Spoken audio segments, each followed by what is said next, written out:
There are words that don't just echo in your ears. They cut into your spirit. Not all danger comes with a blade. Some come dressed as subtle phrases meant to control, belittle, or trap you. Shi Heng Yi reminds you energy is sacred, and who you allow to speak into your life determines your path.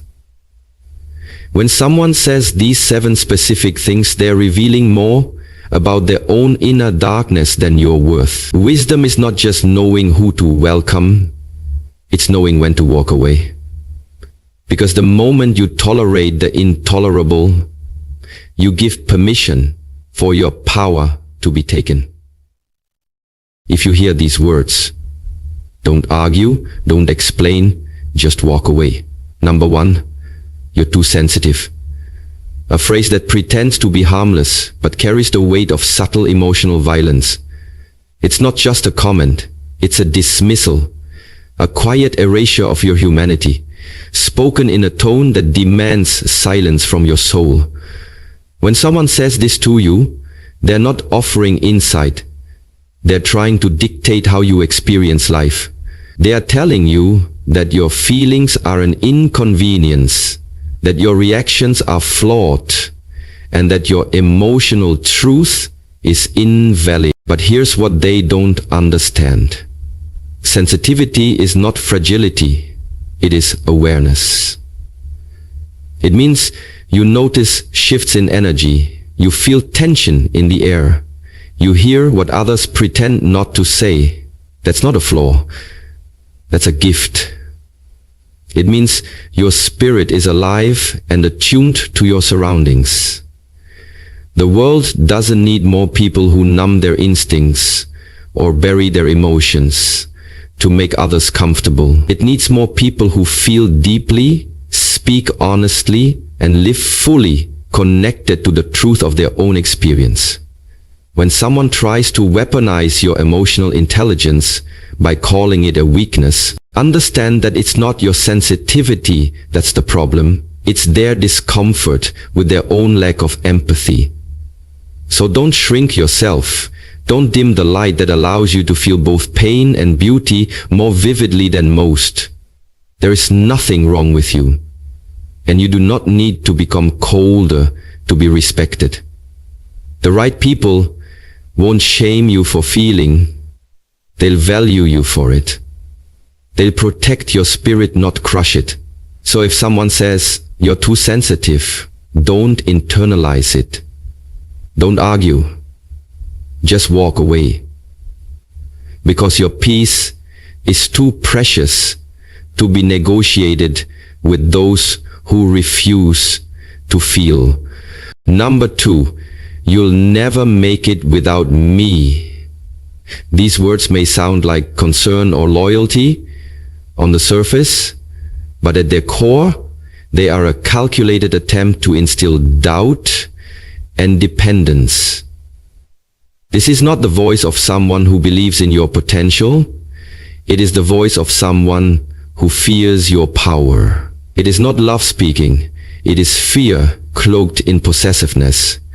Fear that you will outgrow them, evolve beyond their influence, or discover your own strength and no longer need their validation.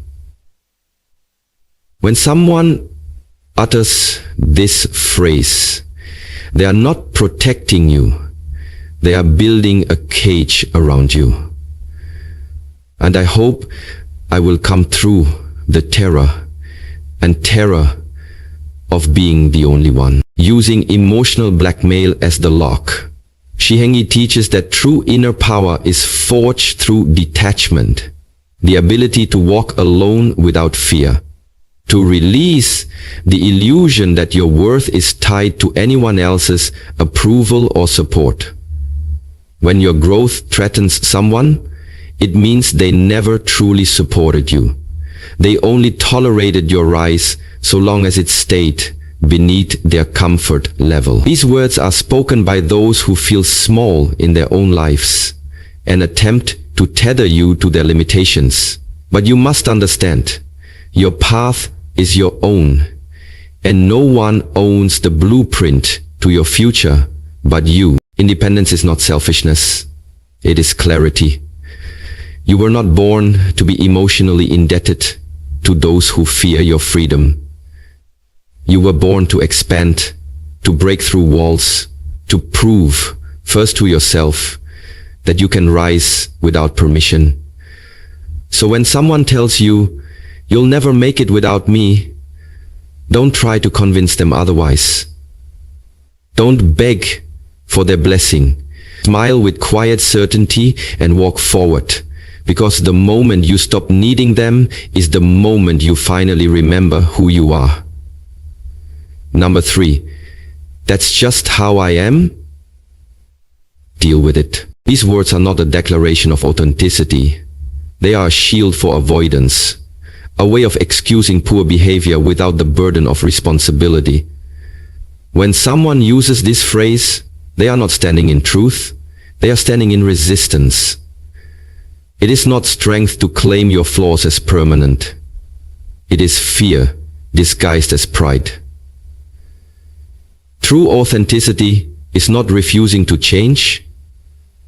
It is having the courage to evolve. Che Heng Yi teaches that life is a constant unfolding, and those who cling to their worst habits under the guise of identity are choosing comfort over growth, ego over transformation. Saying, "That's just how I am," is not a personality trait. It's a refusal to reflect, to take accountability, and to rise above past conditioning. It's the language of someone who expects the world to adapt to their dysfunction, rather than doing the inner work to heal what is broken. But the truth is, real relationships, whether personal or professional, cannot thrive where one person is committed to evolution and the other is committed to staying the same. Peace cannot exist in the presence of willful ignorance. Never tie your inner peace to someone who uses their immaturity as a permanent excuse. Love doesn't mean accepting harm under the banner of personality. Respect doesn't mean tolerating disrespect simply because someone refuses to grow. If someone continually hurts you and justifies it by saying deal with it, they are not revealing who they are. They are revealing that they have no intention of becoming better. And when someone refuses to grow, they expect you to shrink. Don't. Walk away with grace, not anger. Because your peace, your growth, and your dignity are not negotiable. Please listen this carefully. After that I explain further more things. I kindly request all my viewers to please note that my channel's name is Peak Motivation and the official URL is www.youtube.com/@peakmotivationp6c. This is my original voice and content. If you come across any cheaters, liars, or fake people copying my speeches and uploading them on their own channels, please unsubscribe from them immediately and report their channel. Because God and Jesus hate liars and thieves, it is also our duty to reject and oppose such dishonest people. If you find my speeches inspiring, impressive, motivational, and spiritually awakening, then please support my channel by subscribing at www.youtube.com/@peakmotivationp6c, liking, sharing, and commenting on the videos thoughtfully. Thank you. May God's mercy be upon you wherever you are, and may you always remain under His protection and care. Amen. Now, let us move forward with today's speech. Number 4. Everyone else agrees with me. This phrase is not a reflection of truth. It's a weapon of social pressure, a tactic used to silence your voice by surrounding it with the illusion of a crowd. When someone says this, they're not interested in reason or dialogue. They are using imaginary consensus to make you doubt your own clarity. It's an emotional ambush meant to isolate you, to make you feel outnumbered, to erode your confidence until you surrender, not because you're wrong, but because you're alone. But remember this, truth has never depended on numbers. The greatest truths in history were often first spoken by a single voice against the noise of the masses. Shi Heng Yi reminds you that wisdom is not loud, but grounded, not popular, but persistent. Just because a crowd agrees doesn't make something right. Herd mentality is easy. It requires no reflection, no courage, no backbone. But to stand in your truth, even when no one echoes it back to you, that is the mark of spiritual maturity. When someone tries to silence you with the phrase, "Everyone else agrees with me," recognize it for what it is. A desperate grasp at dominance, not a sign of strength. And more often than not, everyone is a fiction, a vague shadow used to make you feel small. Don't let your truth be voted out by the noise of insecure minds. Stand tall, speak clearly, and trust your inner compass. Because integrity doesn't need validation, and courage doesn't need company. If your soul is anchored in truth, let them gather their crowd. You don't need it. Walk away with the quiet power of someone who knows it's better to stand alone in truth than be surrounded by a crowd built on lies. Number 5, you owe me. These 3 words may sound simple, but they carry the heavy weight of manipulation disguised as generosity. When someone reminds you of what they've done for you, not out of gratitude, but as leverage, they are not showing love. They are issuing a silent command. Obey, submit, repay. True kindness is never transactional. It flows from the heart without the expectation of return. But guilt is the chain they wrap around your freedom, pulling you back every time you try to move forward. What was offered freely is now being weaponized as a debt.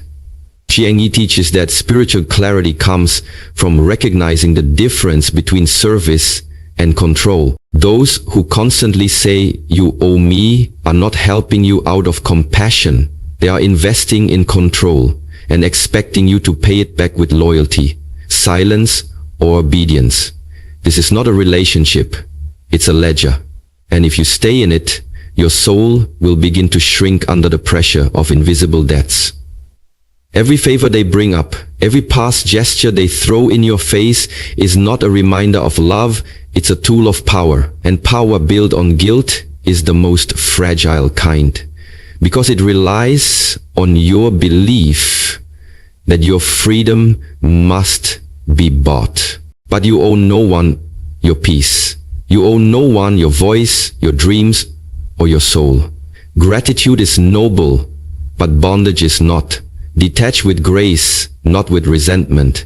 Understand that those who truly love you don't keep score.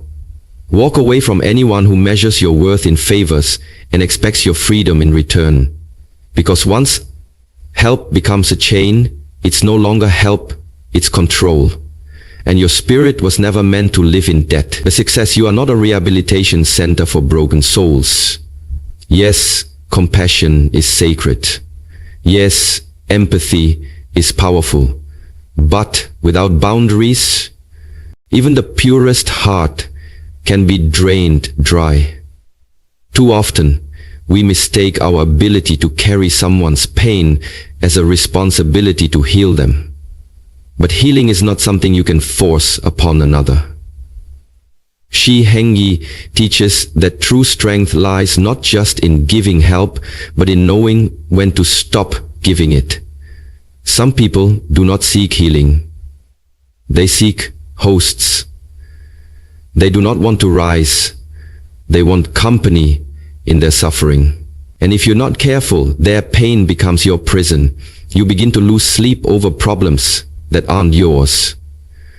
You sacrifice your energy, your clarity, your peace, trying to patch wounds they refuse to tend themselves. But your soul was not born to be a lifeline for someone who has no intention of swimming. You are not cold for protecting your peace. You are wise. You are not selfish for saying no. You are aware. Help by nature must be mutual. one reaches and the other climbs. But if all you're doing is pulling, lifting and bleeding for someone who clings to their brokenness, you're no longer helping. You're enabling. There is a fine line between support and self-sacrifice, and once it's crossed, love turns into exhaustion. So respect your energy, preserve your light. Let go of the belief that saving someone else is your purpose. You can care without carrying. You can love without losing yourself. The world needs your strength, but not at the cost of your sanity. Walk away when helping becomes harm, because your role is not to fix others, is to walk in your own healing and inspire others to rise by witnessing your peace. Number 7, walking away is not weakness, it's wisdom. In a world that glorifies endurance and romanticizes suffering, it takes immense inner strength to choose peace over chaos, to value your own soul enough to let go of what no longer serves it. People will tell you to stay, to keep giving, to fight harder, even when the battle is eating you from the inside out. But Shi Heng Yi reminds you that the strongest decision is often the quietest one. The moment you stop justifying your pain, stop trying to fix what others are committed to breaking, and simply choose yourself, you do not need to explain your worth to those who overlook it. You do not need to stay where your light is dimmed, your voice is dismissed, or your energy is drained. Walking away isn't about giving up, it's about waking up. It is the moment your spirit says enough. Enough self-sacrifice, enough chasing clarity from confusion, enough building bridges to people who only burn them. When you walk away, you are not abandoning anyone, you are returning to yourself. You are reclaiming your power, your dignity, your peace. And yes, it may hurt. Yes, it may feel like failure, but in truth, it is freedom. The kind that can't be given to you by anyone else. It is a sacred act of self-respect. Do not let the fear of being alone keep you bound to what breaks you. Silence is not surrender. Distance is not defeat. Walking away is a declaration that your inner peace matters more than anyone's opinion, approval, or chaos. And once you choose that, once you walk with your head high and your heart intact, you'll realize the greatest battles are not won by staying, but by having the courage to lead. So remember this, your time, your energy, and your peace are not open for negotiation. You were not created to live beneath guilt, manipulation, or emotional chains disguised as connection. When someone shows you who they are through words that wound, belittle, or control, believe them and walk away not with anger, but with clarity. Not to punish them, but to protect yourself, because silence can be power, detachment can be love, and walking away can be the highest form of self-respect. Let us now close with a prayer for wisdom, for peace, and for strength. May I have the courage to honor my worth even when others fail to see it. May I walk away from what no longer aligns with my truth, without fear or resentment. May my compassion be strong, but my boundaries even stronger. May I release the need to fix, to please, to prove, and instead rest in the stillness of knowing who I am. May every step I take away from what harms me be a step closer to what heals me. And may I always remember, peace is not found in holding on, but in knowing when to let go. May I walk not with bitterness, but with grace, not in silence of defeat, but in the power of self-respect. I am free, I am whole, I am walking toward my highest self. Amen.